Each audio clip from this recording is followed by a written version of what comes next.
Bonjour à toutes et à tous, et bienvenue dans cette nouvelle vidéo de la série Vite un livre, où je vous parle d'un ouvrage en quelques minutes.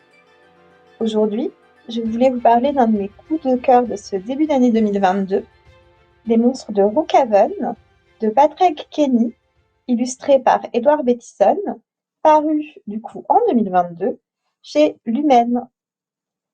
Cet ouvrage a un tome 2 en anglais, mais il peut se lire de manière tout à fait autonome. Je vais d'abord vous en faire un résumé en quelques mots, avant de vous donner mon avis sur l'ouvrage en lui-même. Mirabelle vit dans un manoir isolé près du village de Rookhaven avec sa famille et n'a jamais quitté l'enceinte de la propriété. Il faut dire que ce n'est pas une adolescente ordinaire. Elle ne mange pas, ne boit pas, contrairement à sa famille qui se délecte de viande crue à la tombée de la nuit. Les passions de Mirabelle incluent l'élevage de plantes carnivores voraces et gigantesques et la danse dans la salle des poignards qui laisse filtrer les rayons de soleil, mortels pour elle et ses semblables. Mirabelle est particulièrement proche d'Olybrius, aventurier de 300 ans à l'allure d'adolescent de 12 ans, de son oncle Enoch, de son oncle Bertram et de sa tante Elisa, même si elle supporte plus difficilement les jumelles Dottie et Daisy, qui partagent aussi le manoir. Le quotidien de Mirabelle est bouleversé quand plusieurs événements majeurs surviennent au même moment. Les sphères annoncent la venue au monde d'un nouveau membre de la famille. Une déchirure s'opère dans le voile protégeant le manoir des étrangers extérieurs au village. Et Jem et Tom, deux jeunes orphelins, venus de loin pour échapper à la maltraitance et à la misère, parviennent à Rookhaven. Enfin, rien ne va au village, car le chagrin ressenti suite à la guerre est toujours très présent chez les habitants, notamment dans la famille du boucher, qui ne communique presque plus après la perte de leur fils aîné.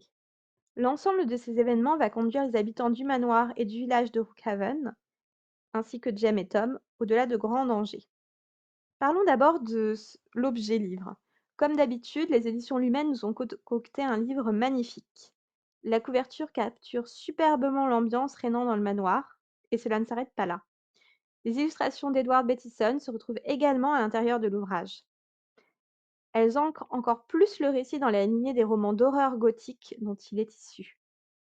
Les premières illustrations nous présentent les personnages principaux de la famille du manoir, ce qui représente un aide-mémoire très utile dans les premières pages.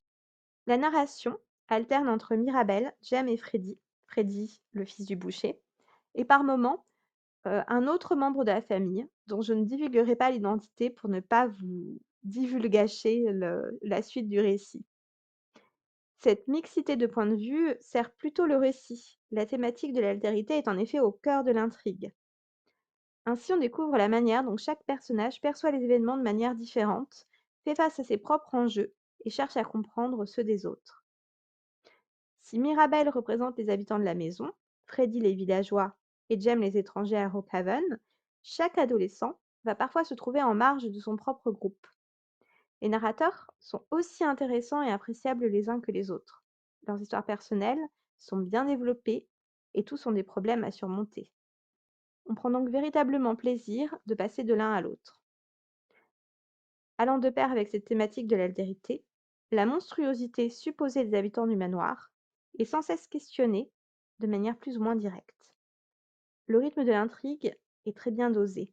La première partie prend le temps de familiariser le lecteur avec l'univers, tout en ne négligeant pas quelques moments d'action.